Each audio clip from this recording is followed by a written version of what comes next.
And welcome, everybody. So we actually have a special guest today joining us from Primex, Dr. Eric. Dr. Eric, thank you for joining. Again, if you've seen our content in the past, you've seen Dr. Eric. He's been a guest and part of our content. And also, I'm excited today. We're going to be talking about how we're kind of shifting the future of lifestyle of fitness, integrating some medically informed perspective with Dr. Eric, having him tag in from some medical directive support. And honestly, the theme that we're going to be going to the rest of the year is transformation.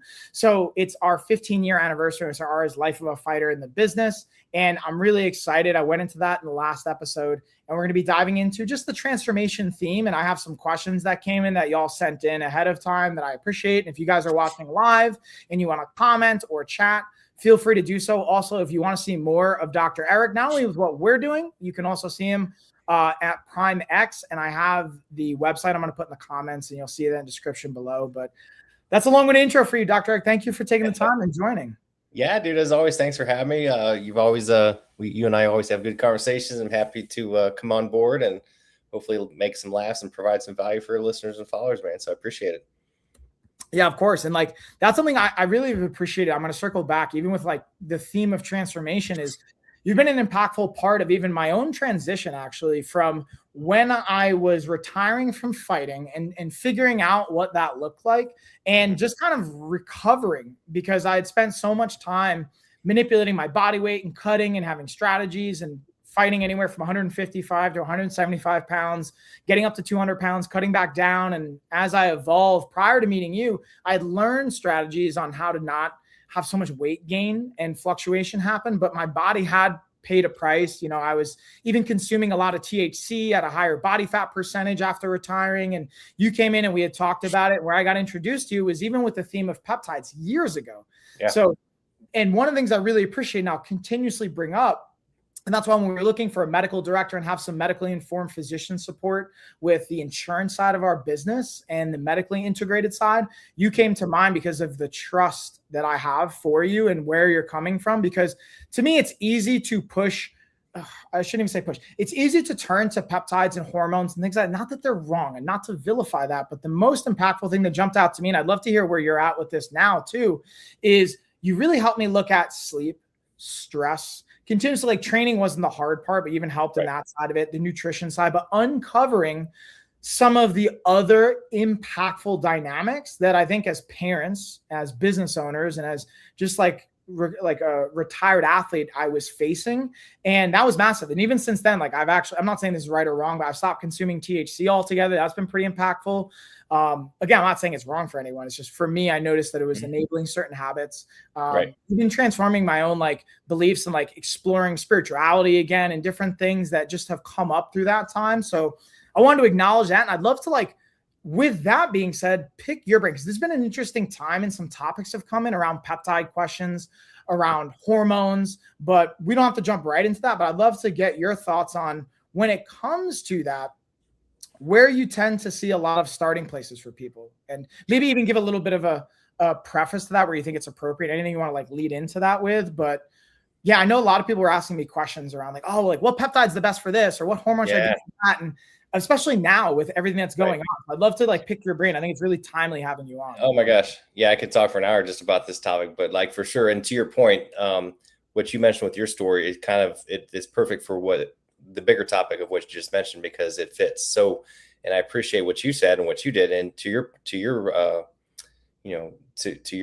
benefit, you're very coachable, right? Like I talked about some things, a lot of people, cause I think that's how it came up about, what about a peptide or what about this? And like, it's kind of drilling down to the basics. And a lot of people would just kind of blow that up. You took it to heart and you're like, holy crap, you're right. And you ran with it and you did it and you did great. So, so kudos to you on that. So, and I see that today. So, and that kind of is a great segue to what we're talking about, because a lot of times, like you said, especially nowadays with our social media crazy society, everybody's looking for that clickbait ad or like, hey, the cool new supplement or the cool new peptide or the cool new this. It's like the hack, the hack this, hack that, get a quick this, quick that. And it's like, that's how they draw you in, right? But it's like, and that's how people come to you, come to me or whatever. But most of the time, kind of like with you, that's the icing on the cake, or it's actually like what I heard somebody say is like, the letters on the icing on the cake. It's like the last thing, like the tip of the pyramid. So the base is always the foundation stuff. And people sometimes are like, oh, it's boring, or like they roll their eyes, but it's that's why it's there. It's kind of like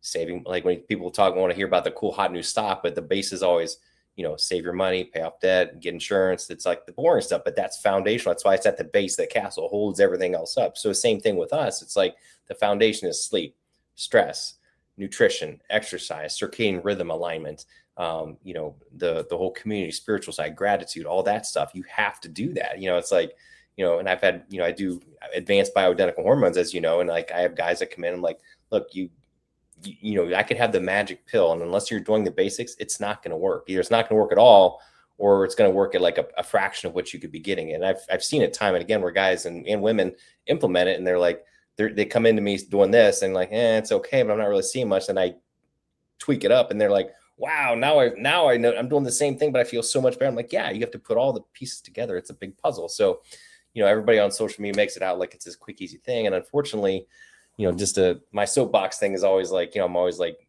saying, look, there's a lot of people out there practicing medicine without a license. Let's just put it that way. There's gym bros and trainers and these guys that everybody's like, all of a sudden everybody's talking about peptides. Everybody's a hormone expert, a peptide expert, and interpreting blood work and basically practicing medicine without a license, which they should not be doing. It's like going to like the stewardess, the flight attendant, like telling learn how to fly a plane. Could they? Probably, but would you? I'd rather go to the pilot or draft a legal document, off of ChatGPT. Should you do that? Can you? Maybe, but I'd rather go to the attorney, right? So that's why they do years of training and learning about this. But there's a reason for it, right? And people are like, well, you don't learn that in med school. No, but you learn all the basics, the things that lead up to it. It's like you're not like an overnight success. You have to build up and learn and take care of patients on multiple levels in different scenarios for over thousands of times, just like a pro athlete. You put in your reps, like you're in the ring for how many hours, man, how many like years and decades, right? I mean, you don't just walk in and throw a perfect roundhouse. You've been practicing that for thousands of times, right? So, boring stuff, right? But that's how you get there. So anyway, yeah, I mean, my colleagues and I, we've been using peptides for, almost 10 years now, like pre-COVID, right? And it's like, so now it's like, everybody's talking about it. It's cool that they're getting more awareness, but the downside is that we get all these, sorry for the, the people just talking out their butt who just don't know. They're just looking to make a quick buck, and they're selling these research peptides that not coming from a pharmacy. You don't know what the hell you're getting. I'm seeing side effects and misuse and bad stuff. And of course, now the FDA is getting involved, and they're putting the smack down on, because just like with hormones, like you go on the black market and buy any test or Winstrol or whatever, doesn't mean it's going to be good or you're going to know what the hell you're doing. Not a good idea. But same with the peptides. So it's good, but it's getting a lot of bad press too, because people are misusing it, and it's just going the wrong way. People are just trying to jump on the bandwagon and as opposed to doing it the right way. So it's good and bad. So like I said, it's the icing on the cake, and I love them. They do a great job, but there's other things that you usually have to get in there, build that sandcastle up from the base up first. And to your point, there's actually a question that came in that was basically just saying, like, looking at my interpretation of this question is like sourcing of peptides and being able to have that. And we don't even have to jump right into that, but because I think what you touched on is a really important piece I don't want to just skip past, which is the foundation versus like the icing or even the lettering on the icing of the cake. Right. It's like, yes, that's the sexy thing, right? The sexy thing is like, what's the cool thing I can take? What's the stack? What's it doing? But it's like, yeah, if you're not getting adequate, restful sleep, if you're not hitting these marks, if we're not doing those pieces, you're not optimizing and say, what's it really doing, right? And is it sustainable too? That's like the other thing. And even someone that came and asked a question, they got their labs done. I thought this was an interesting one, just to give some, like, not their personal information, but from numbers, like where their testosterone was at versus like, oh, should I pay attention to they didn't even know what to look at. They didn't even know what to ask their doctor. And their doctor was just kind of somewhat brushing things off too. So I wanted to maybe start with the inquiry of like sourcing peptides, and that's as a strategy. And then even figuring out where that comes into play and going through that foundational stack of like, even maybe it's more so backtracking to like when you order labs, what are you looking at, if that makes sense? And like what becomes a priority? Because that was impactful when we first did that, starting reviewing it. It was impactful and helpful to see even like supplementation and nutrition wise, what can I focus on food to help me get certain micronutrients and the value from that and how it serves. Right. Yeah, absolutely. And that's where that all comes in. So for me, it's always about, I ask a lot of questions on the consult, like I did with you. And that's that whole medical decision making. That's the whole medical history. It's like, I learned that in medical school. It's like, 99% of the time you're going to get the answer from the history, not the physical exam, not the blood work, but a smart clinician can figure it out by asking the right questions, as opposed to, yo, bro, what's your stack? Here's what's the cookie cutter protocol. Let's just give you this and get you going. Like, no, it just doesn't work that way. So you ask the right questions, you can figure out the right tool for the job, so the questions are everything, and your symptoms are everything. Even when it comes to like testosterone hormone optimization, everybody wants to know their blood work. They're the guys are like, what's my level? What's my level? It's like, that's really not the most important thing. That's actually lower down on the totem pole. There's a whole bunch of questions I ask and other symptoms. And then to your point, looking at what else are you doing? Look at your stress, whether supplements are you taking, whether medications are you taking, prescription medications, there's interactions, all these other things. So it's really more important about how you feel. Again, it comes down to the patient, in my client, what are they feeling? What kinds are they having signs of symptoms of a benefit from a hormone or peptide? Are they having side effects? Or are they having something adverse happen that I need to address? Then I bring in the lab work, and I will order the blood work based on what they're coming to me for, and based on their symptoms, right? If they're coming to me for fatigue and lack of energy versus weight gain versus lack of sex drive, or some combination thereof, that could be a multitude of tests, right? I have to, again, most of them I'm going to figure out from asking my questions, but I tailor the lab work to their symptoms and to what we're trying to accomplish. As you know, like one of the first things I ask you, what are your goals? What do you really want to accomplish? Then I'll go down my list. Yep. And then you find the right tools for the job and the right tests to do. It's not just a shotgun approach of testing everything and throwing everything out. That doesn't work. Can you do that? Yeah, but it's dumb, and you're going to waste a lot of money. So you want to do it smart, and you want to be efficient. And I want to be mindful of mindful. I'm not going to try to spend, my patient's money. And I always start with like the free stuff, right? I always like, look, meditation and sleep and circadian rhythms, it's free, right? Then we'll worry about eating and working out. And then we'll slowly layer in like maybe some inexpensive supplements. And then if we need to do some hormones, then we'll save the peptides for last, because they're typically the most expensive. So anyway, so blood work does come in, absolutely. Not only initially, but as we're following them along, because we want to monitor for any side effects or any adverse reactions. And there's a lot of things, and peptides and hormones, medication that can affect a lot of things in your body. So you have to look for those things, and some of them can be potentially dangerous. So you have to watch for that. Peptides. To your point, like I only get mine from certified pharmacies. I know they're pharmacy grade because they do a whole another level of testing and certification and batch testing, lot testing, et cetera, that a lot of these online places do. Most what you see is like from research grade peptides, like whoever that was that made that comment, like from China. And yeah, a lot of people, even pharmacies, may get some stuff from China, right? But then they do the testing and all the certification, et cetera. One of my peptide colleagues, one of the gurus in the space, and we presented at a lecture, this is years ago, and he put some data on the screen, and it was all, verifiable data from, reputable journals, et cetera. And it was kind of showing like, here's all the different places that sell the peptides and how many of them were either not pure, or had other contaminants in them, or who knows what the hell they had in them. And every one of them is going to say, oh, we test them, and we do our own research, we do our own testing. Of course, they're going to say that, but do they? And number two, there's a list of questions you ask, and most of them won't want to answer them, when you ask them, so, and like, yeah, even if it's 95% pure or 99%, what's in that other 5%? If I'm going to put something in my body, I want it to be 100% pure and tested, certified, the whole kit and caboodle. That's just the bottom line. Are there a few, quote unquote research peptide places that are okay? Maybe. There's a couple that I know that in a pinch might work, but again, as a physician, especially my license, I'm only using pharmaceutical grade, and most patients I think should be too. Can you get it cheap online? Yeah, but you kind of get what you're paying for, right? Kind of like hiring a doctor, hiring a coach like you, could you figure it out on yourself, or do you want to pay the money to do it right? So, again, when it comes to your health, man, it's, money is the last thing. I mean, it's a concern, but to me, health is wealth. And if I'm going to take care of my body, I want to be around for a very long time. My family will be around. I'm going to spend the money to do it right. So, and I think everybody else should be too.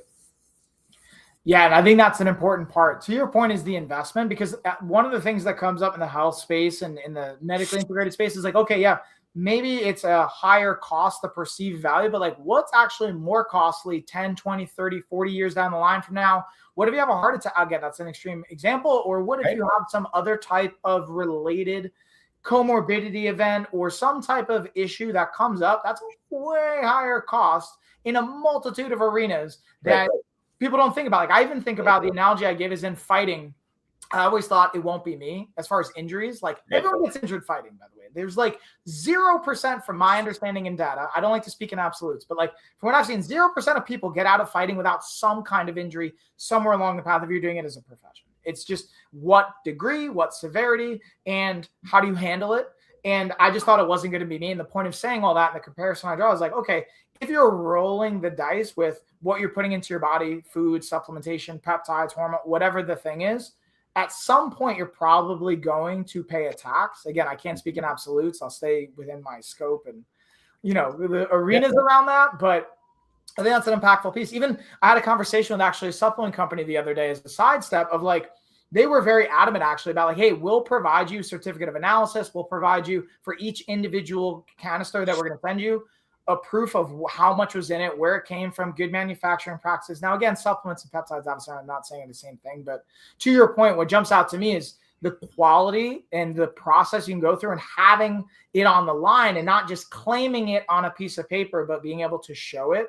Right. And I guess the other piece that jumped out to me too, and that's why I was really excited to have you be a part of not only the ability to reference, because I've referenced my own clients to you just in my network because I trust you and because they also trust me and have great experiences when I talk to them after the fact. And and I follow up with them, even when I'm not worrying them anymore, They have positive things to say because of that dynamic. And that's why I think it's so important.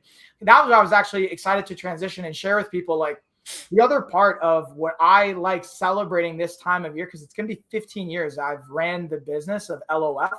And again, we started as a fight company. Thank you, by the way. We started as a fight company, and now we're transforming years later, almost 2 decades later, being a kind of medically informed health coaching and wellness company, and having someone like you bring that insight. So the cool thing is people can come in and what we've added to the mix is being able to, depending on the route, we can have some insurance supported services, obviously with oversight, with you being able to oversee that. And also the other piece we offer, even for our clients that are paying in their cash programs and their coaching, they can have access to you. That's the thing that we can refer out to and source and bring you in. And that's something I get really excited about. Not just, yes, we can, to your point, do peptides, we do labs, we can do hormones, but like being able to share your experience, being able to share your expertise. And that's something that I figured would be a great opportunity to share with everyone. So, because like you'll have some of the behind the scenes stuff that I refer to, or I'll like check in with you. But I appreciate anytime we get to put you in front. And you also have great content for everyone. Check out, obviously, Dr. Eric's like content. I have it below and we'll put it in the comments for Primex as well. But I guess to bring this full circle, since the last time we chatted or put things out like publicly, it was kind of like looking at some of the baseline peptides and hormones and looking at things. But I wonder if there's any new insight that you've gained or just solidified when it comes to the foundational stuff, the sleep, the stress management, the, how we move our bodies, how we're putting food into our system. What, if anything, might be impactful to focus on from that arena too?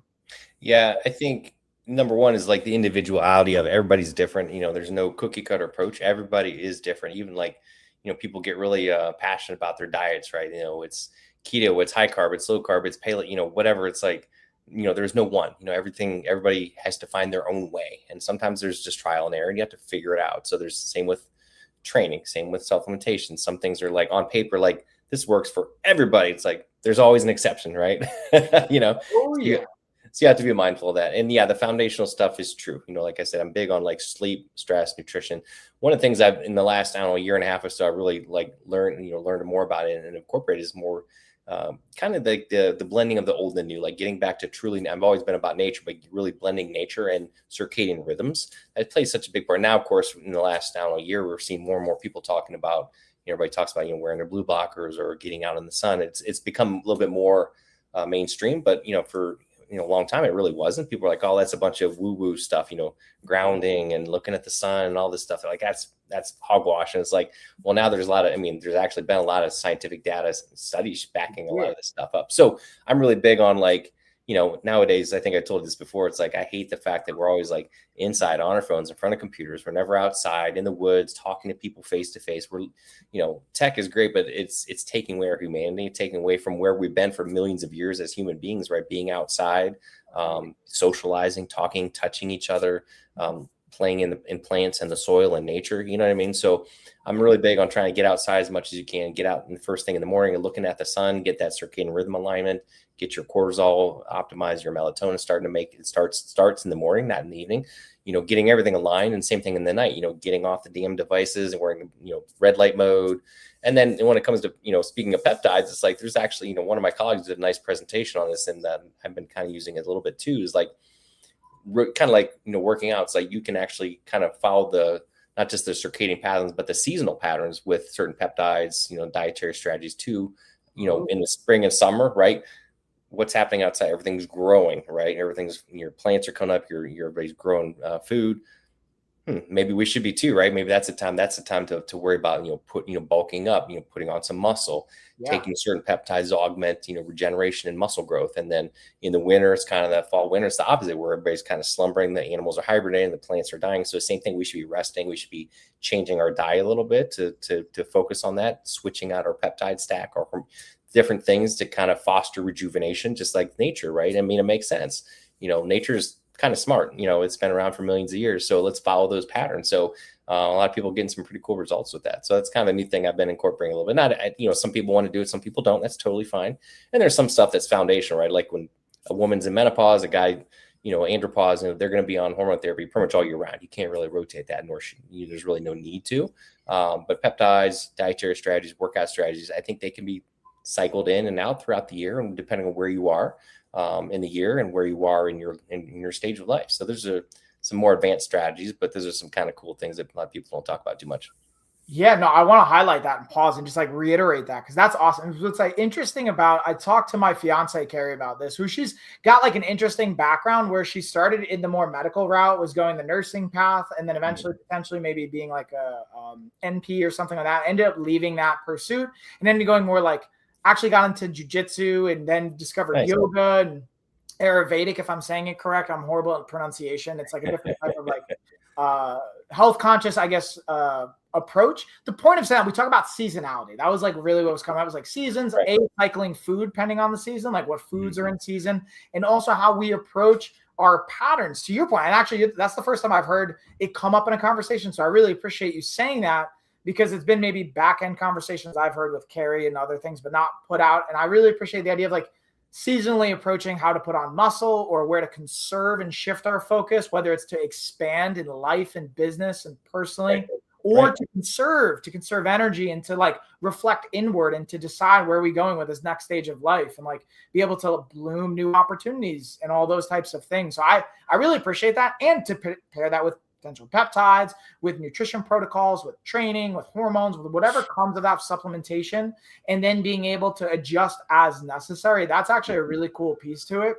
And kind of pairing with that, now that was like another aspect that I appreciate that you mentioned is I was having another conversation. It's like, let's say someone does decide they already like, you know what, they've gone down maybe because of a clinic that they were working with or a path of starting with TRT or an HRT protocol. I think one of the interesting things is like, hey, once you start, you're not going to stop, whether it's because of testosterone or anything like that. Again, I'm not saying that's right or wrong, but I'm curious from your experience, again, just speaking from yours, you don't have to diagnose anyone. And I know this is very like, depends on the person, but curious for that dynamic, once you're starting with hormones and altering that, like the subsequent effect, basically the ripple effect, if there is one. I don't want to assume that there is one, but I'm curious from your experience how that tends to look in a general capacity. If that like for hormones, like is there a downstream effect? Yeah, exactly. Yeah, it's a great question.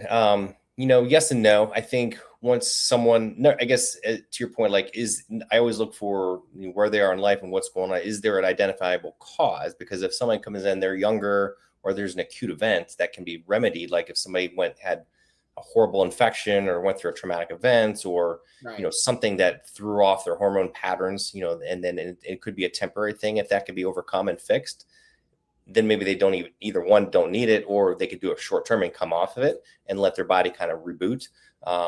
That's not super common, but it definitely happens. The most common scenario I see, of course, is someone like, guys are getting into, in their 40s, 50s, and 60s, and they're unfortunately with time, their testosterone dropping. We live in a very toxic world. We're surrounded by so much junk and microplastics and, phthalates and, these endocrine disrupting chemicals, I'm seeing younger and younger people having hormone levels that, of somebody decades older, we're seeing it more and more, unfortunately. So once a guy gets there, and it's, again, is there something we can fix? Is their diet off? Is there sleep and stress and jacked up? I mean, if a guy's like eat McDonald's, not working out, staying up all night, playing video games, and smoking pot all night, well, no wonder his testosterone's up. Let's fix all that. And, and boom, there we go. That being said, sometimes, they need a little jump start. And then again, maybe we can take them off for a little bit, especially if they're younger. Or it might be on the flip side, it might be like, in my perspective, like a medical emergency. If I get somebody who's like maybe in his 40s and 50s, and he's a, what we call a complete disaster. His cholesterol, lipids are back. His inflammatory markers are high. He's overweight. He's got sleep apnea. His blood pressure's up. And he's like, I'm tired. I can't do anything. He's just a mess. I mean, should he say, yeah, get out, work out, eat right, get your butt moving? Yeah, but is he going to do it? Probably not, because he feels terrible. So I'm going to throw everything at him, put him on hormone therapy, some supplements, give him all the lifestyle. Let's just hit the full court press and let's get him out of that, because otherwise he's going to have a heart attack. He's going to have something bad happen. Now, at that point, once he starts dropping the weight, feeling better, can we take him off stuff? Maybe, maybe not. But again, most of the time, once a guy's older or a woman goes through perimenopause, menopause, more than likely they're going to need it for life, because they're just not going to go back. It's just, that's biology. That's just how we are. Yeah. Once we get to a certain point, if you got a guy and he's balls to the wall, doing everything right, to a T, which not too many people do. Can you maintain your testosterone levels where they need to be to feel great? You can, but it takes a lot of work and dedication. Even then, he still might not get it, depending on his work environment, what he's doing, all the other factors we're talking about.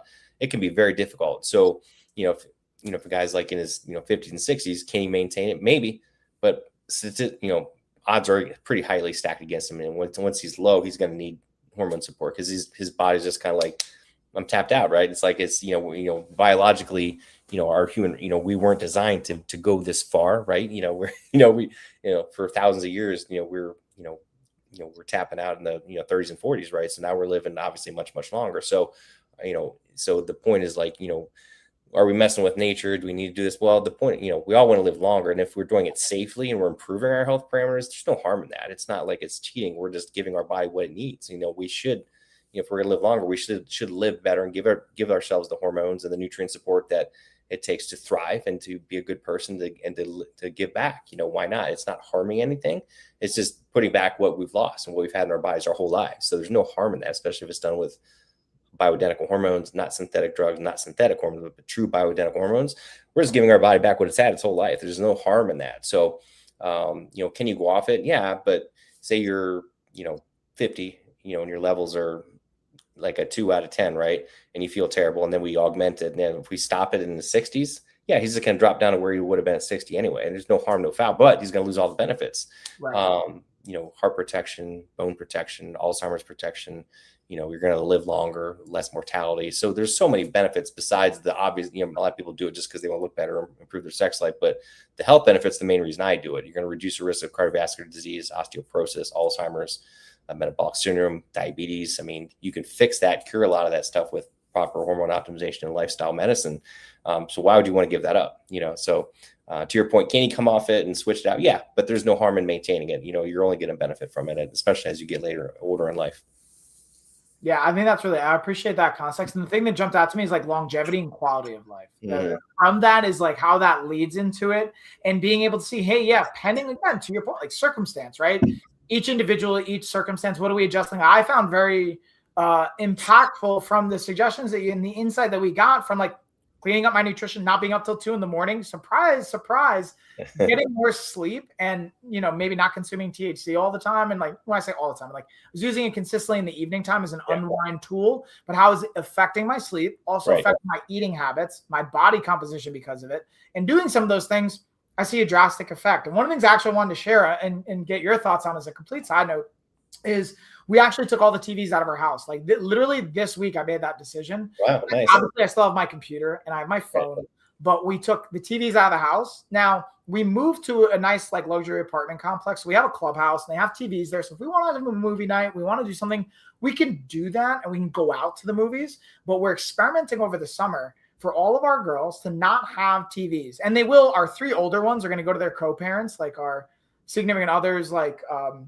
house, so they'll still have exposure to TV and things like that. But our youngest, our 1-year-old that Carrie and I have together, she's literally never seen it. She's never watched TV before. So our goal is for her to go her whole life without having like home exposure. Like she's gonna go out and have screens and all of that, but it'll be a fun opportunity, and I'm really looking forward to that over at least the summer. We're gonna give it 90 days and see how everyone does, even myself. Like I can tell you, I literally haven't stayed up past 11 o'clock since not having a TV in the like living room set up, and it's been already massive. I think that's great that you're doing. I wish more people would do that. Same with the phones and computers. I think it's great if you have the discipline to like turn it off after a certain time. Great, but most people don't. I mean, I'm guilty of it too. It's something my wife and I at the end of the night we'll sit down and watch something on Netflix or something or whatever for 45 minutes or something. And then we'll go. But then I go upstairs and I'm wearing my blue blockers and I go upstairs and I have my red light and I read and I meditate, pray, whatever, the last half hour before we go to bed. So I do have my wind down, but ideally I shouldn't even be watching it at all. So I think it's great that you do that, especially with kids. Like I said, I hate the fact that most kids today are always on their phone, always on their devices. I mean, I hate, that's probably they have their benefits, of course, but I think like to your point, like most kids and parents don't have that discipline to do it. And once they're on it. So it's hard, and so I think kudos to you. I think that's a brilliant idea. I think that's fantastic especially for your little ones. Yeah, and I'm not attached. Also, what I've entertained is because I still have a smartphone. I have an iPhone. The goal is after 90 days, I'm going to take it in blocks. I've learned to there's also this ADHD oriented part of my brain, or we can call it that, whatever we want to like. I guess I don't have to like diagnose it, but that part of my brain wants to go all or nothing. So I'm like, I'm going to get rid of all of our smart tech. I'm going to like completely not do any remote coaching anymore. I'm only going to do in person, which I'm not going to do all this all overnight. But I am swapping out my smartphone for a flip phone. Like that's awesome. Like I'm going to make phone calls. I can still do T9 texting. Do you remember that? Like like you have to type in the number 3 times to hit the letter or whatever it is. And then I'll keep my smartphone to connect to Wi-Fi if I need to do like live streams or whatever. But that's it. So it's going to be 3 months from now. We're going to keep the TVs out. Then we're going to downgrade to a flip phone.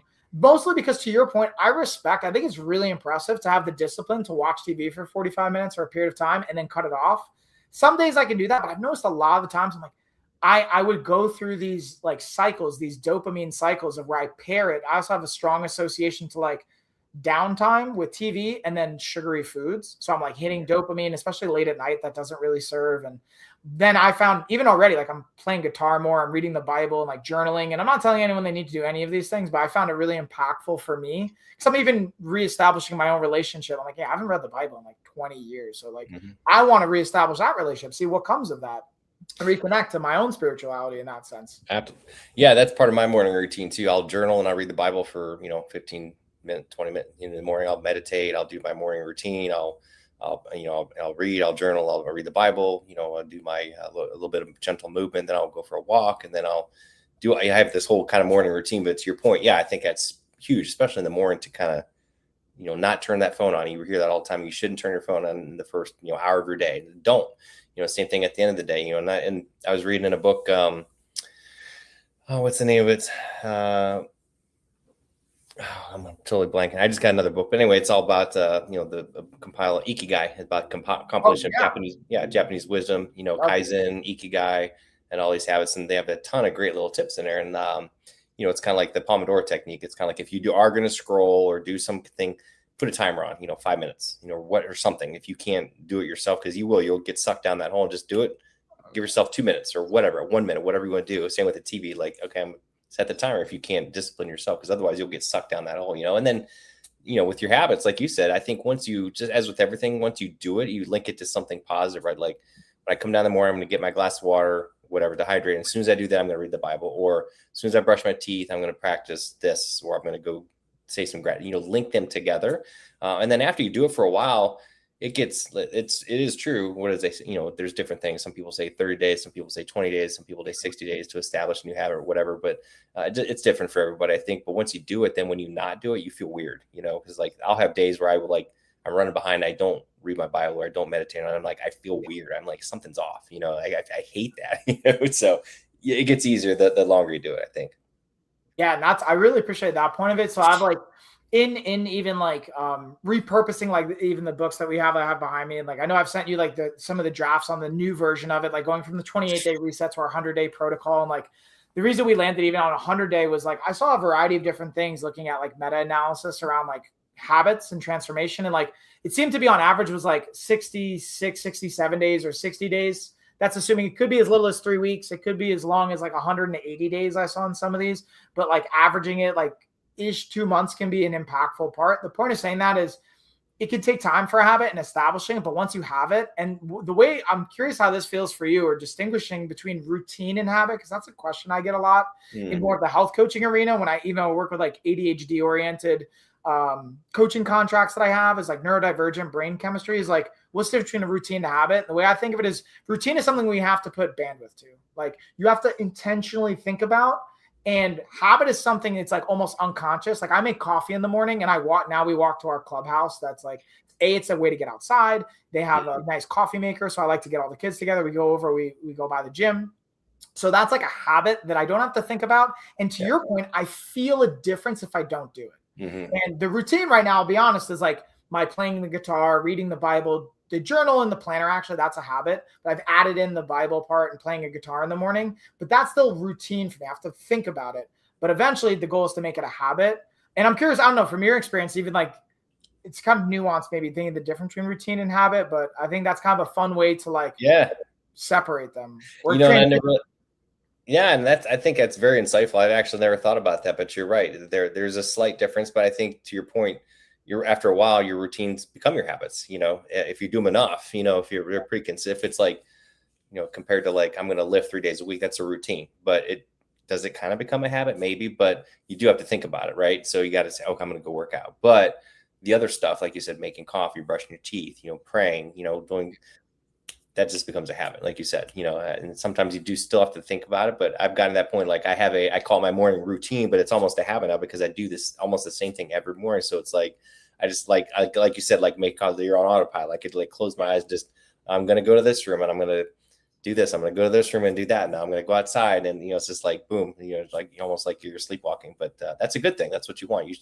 Because the less you think, it takes that brain power, right? Kind of like, everybody talk about like, fatigue, decision fatigue, they call it, right? It's like Steve Jobs always wore the black turtleneck, right? It's just one less thing to think about, eating the same thing every day, doing the same work, whatever it is, it's like, we have enough to think about. Let's take out the routine stuff, Yeah, a word that jumps out to me is bandwidth. I think about like, because people will say, hey, I don't have time.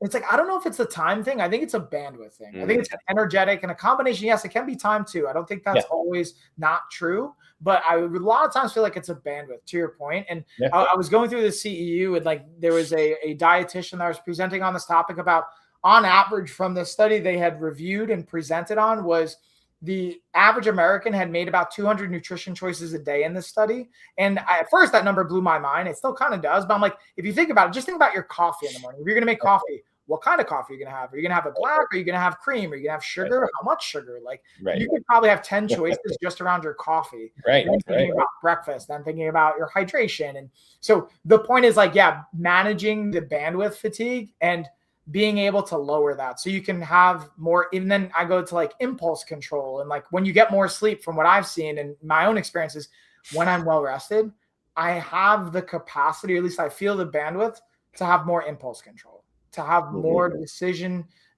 discipline around certain things that shows over time. So I think, going back to my, that's a great point. And again, very insightful on your part to recognize that. And I love that bandwidth part. I'm gonna start using that. So, because it's true, I think you're right. Everybody has time, but the bandwidth, so, kind of going back to my thing about nature and I love reading the old stuff. And like, I love to read like Stoic philosophy. I'm big on that. And like some of the Orient, I've always like enjoyed martial arts, and I like reading like Ikigai and Kaizen and all these different things. But I love the Stoics, and I love reading about ancient history because they were so smart back then. Even like read Ben Franklin, back in the Greeks and the Romans, even in our Revolutionary War times. I mean, look at their writing, how they wrote and they communicated. They were so eloquent, and they were so incredibly intelligent in how they wrote compared to like today, where it's like, TBH, we can't even put a whole sentence. It's like texting, it's like we've lost a lot of that despite how advanced we are. I think we've gone backwards in terms of how we think. So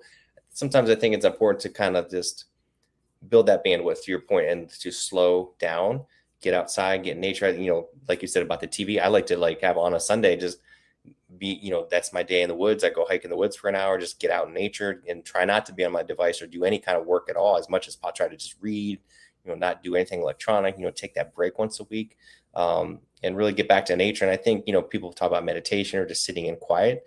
That's something, even like, if you don't get into that kind of stuff a lot, from a business financial perspective, a lot of the smart, businessmen and CEOs, all these people talk about that, just spending in like an hour or even a whole day of just in quiet and just thinking. We've lost that art, and it comes down to, and when you get that, you get awareness. So I've been trying to actually spend more time just sitting in quiet. Like my goal is to get up to an hour just sitting and just meditate, not even meditate, just sit there and just sit and just let my brain reconnect. And just everybody who does that says it's life-changing, that how you learning to think and be aware, and the thoughts, and connecting with nature and yourself, and becoming aware of your own body and your thoughts. Like what you said about how you notice when you're well rested. I've noticed that too. Like if I'm tired and get enough sleep, I know like the next day I'm kind of snippy, things piss me off that they shouldn't. And a lot of times in the past, I would just kept going, but now I'm aware of it. I'm like, oh, I just said that. I don't normally talk like that. Like it's probably because of this.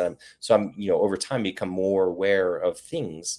And that's how you improve. That's how you better yourself, and you better the people around you by becoming aware and becoming more self-aware, and we've lost that art. And I think it's something we can all do, and that'll help us on many levels, physically, mentally, emotionally, and as a person.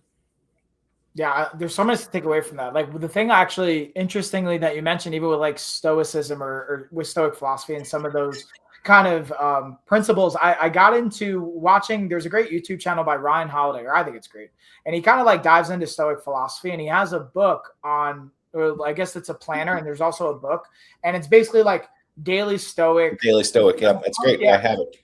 Yeah, so, and I actually that's why. So I pair that with, I'll do like Bible. I have my planner. I actually made my own planner. I'm experimenting with. It's not Nice. like totally dialed in yet, but it's basically like, all right, what are the 3 things I'm going to accomplish today? Like, I know that doesn't sound like a lot, but I'm telling you guys out there, for those of you watching, if you have 3 very clear, intentional, action-oriented items and you can hit those marks, it will compound over time. And I take it in 100-day blocks.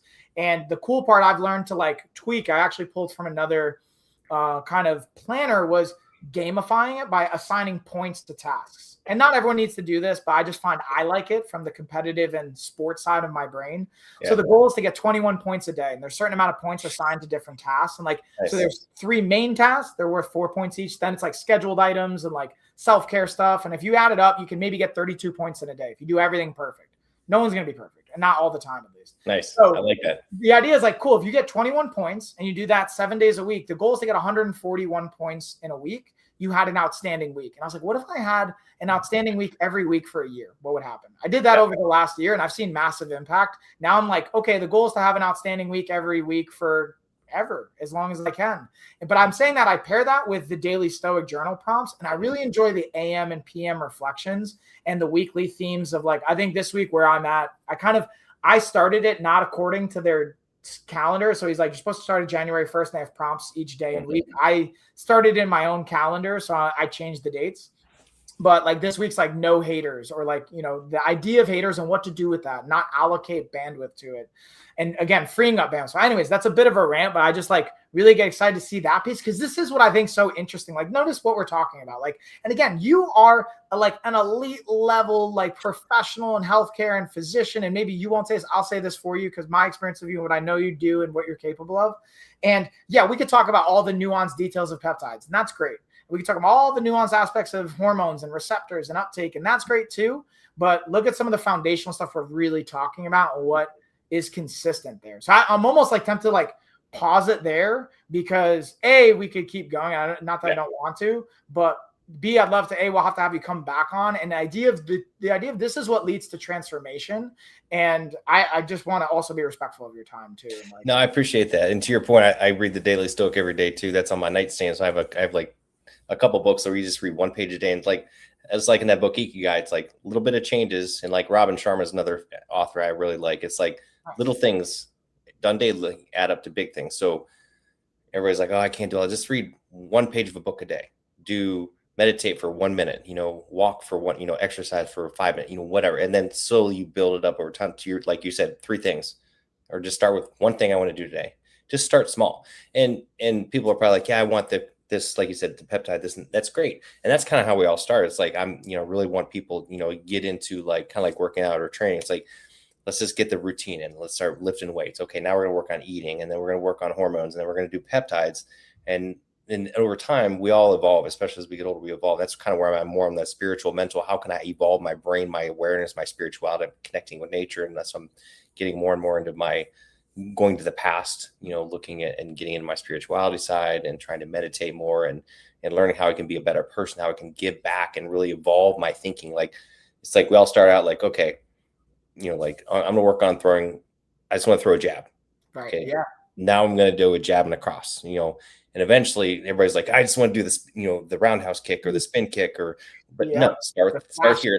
And how do I do all these combinations, and how do they move so fast? It's like, start small, start with the basics and work your way. Same here. It's like, let's move more. Let's eat better. Let's optimize our hormones. Then we throw in the peptides, and then we take it to the next level. We do, rotating, so it's all about building things up. It's all about evolution, and it takes time. We're in Americans, we all, everybody wants things yesterday, right? But we have to slow things down, build it up. And over time, that's how you do it the smart way, to your point. So I think it's all about evolution and transformation, as you said. So everybody's listening is like, yeah, but what about this? And like, we can talk about that. And I'm happy to come back and talk about more specifics. But as with everything, again, if you're going to do it right, slow it down, start with the basics and build it up. And it doesn't have to be all at once. You're like, oh my gosh, now these guys are telling me I gotta sleep, I gotta do this diet, and I gotta do this routine, and then I gotta do this, and then I can take these medications. Like, we could do it different ways and different patterns, but we'll get there. But it's not as daunting as it sounds. It's actually pretty darn easy,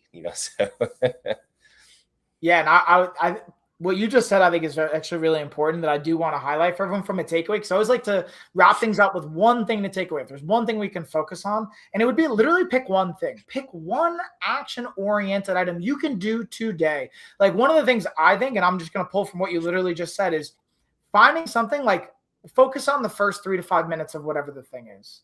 Focus on that first access point. If it's like, literally for me, if I'm not going to use my planner, at least have my planner out somewhere in the morning where I can see it. And I just open it, even if I'm not going to do it. Or I love what you said, by the way, with, especially I'm finding with not having TVs, is like literally sitting in silence can be uncomfortable for me because I'm so conditioned at a certain stage, have dopamine and those stimulations. But like, I'm sitting more in silence and being like, hey, what am I going to receive? What messages am I going to get, either from my internal brain, or if you want to call it connecting to God, or whatever thing you want to explore that as. Like, I think there's an interesting path to that. And that doesn't mean start with an hour of sitting in silence. Maybe you sit in 1 minute without looking at your phone, to your point. So that's the one invite actionably that I would put for everyone, is pick any arena, whether it's your exercise, whether it's nutrition, if it's your sleep, pick it and start with 1 minute and then stack from there. But I also am curious what, if any, insight you would invite, because I'm literally just pulling what you just said. So that I'm literally robbing your actionable item. But I love that one. Start small, chunk it down, keep it simple. It's like, I want to do all these things. Like, well, I don't have to do all these detailed planning. Like, after every meal, take a 10-minute walk, 15-minute walk, one thing, get up 15 minutes earlier. And for the people that are on, like, asking, they're curious about peptides, they're curious about that. It's like, are you really curious about that? Or is it because you heard of something? So I want everybody to do is get up just 15 minutes earlier and spend a little time just thinking, what do I want? Just, what do I want in my life? Do I really want that peptide? Do I really want that hormone? Do I really want that diet? Because why? Why do I want that? Oh, well, I guess I just heard about it. Or is it something like, I want to get in shape, I want to lose weight. Well, why? Well, oh, I got that wedding coming up in 6 months. I want to get whatever. I want to be around for my kids, and really spend time with yourself. Just 15 minutes. Really think about what you want. What are your goals, and why do you want that? Because this is with everything, it's the why that's important. And you may think that, you know what, I don't want that cool new injectable peptide. I want this, or I do want it, but here's why I want it. And now I'm going to go down this road. So really think about, what do you really want and why? So I want everybody to get up 15 minutes early today. Always people like, well, I can't eat, I can't work, I don't have time. We all have times. What are you doing with that time? Robin Sharma, in his book, The 5 a.m. Club, he's like, get up an hour earlier, like 5 a.m., right? And you have plenty of time to get your morning routine, but just start with 15 minutes, and write down, just spend 10 minutes thinking, and then the last 5 minutes writing down, what do you want and why? And then come back, and on our next call, everybody can type in their questions and what they came up with. Yeah, I love that. That's totally something I'm going to invite for everyone as I continuously get questions. That's a great action list. So we'll leave it at that. Again, thank you, Dr. Eric, by the way. And also just to like call out how awesome you are and behind the scenes. Like I even hit Dr. Eric up like an hour before we had scheduled. Like, I think I'm going to have to like pivot my kid, like chaos with the bedtime routine and all of that. And, like, I can literally also hear the kids in the other room. So like my office is right next to the girls' bedroom. Our other daughter's asleep in the other bedroom, and I can hear them like in there, like getting a little rowdy for like Carrie. So I'm like, all right, I'm gonna go take it. But I just wanted to like applaud that. But the point of saying that too is like we're parents, we get it, and then like meaning it doesn't have to be perfect. So I applaud. No, you know, it's kind of like the, you know, everybody's like, gonna, you know, roll their eyes again because I keep talking about it, but like the Stoic philosophy is like things just are, you know, things aren't good or bad, things happen. You know, it's how you interpret it and how you respond to it. Take out your emotions, take out your judgment, like, oh, the car just crashed or the kid's crying or whatever. Well, it just is. It's not good or bad. It's just how you interpret it, and then what do you do about it? You know, what can you control? What can you not control? You know, worry about the things you can control. Your life will get a lot less stressful. That takes practice. It takes a lot of practice. Trust me. Yes, but we get to get those reps, right? There's opportunities every day. So there's opportunity every day. Reps. Yeah. Thank you so much for your compliments and your kind words. I appreciate you. You're always great. You're always a gracious host, and I'm happy to come on anytime. And anybody has questions, and please hit me up. I'm always available and answer any questions about anything medically related or anything for that matter. So just let me know. Yeah. Again, thank you, Doctor. Again, below we have not only Dr. Eric's website you can check out. We're going to have continuous opportunities integrated in our coaching where you'll be able to consult with him if you want to. And we'll have him back on again. Check out his content, and have a happy 4th of July, everybody. For 250 years and celebrate. Yeah, I figured this was perfect timing. All right, take care, y'all.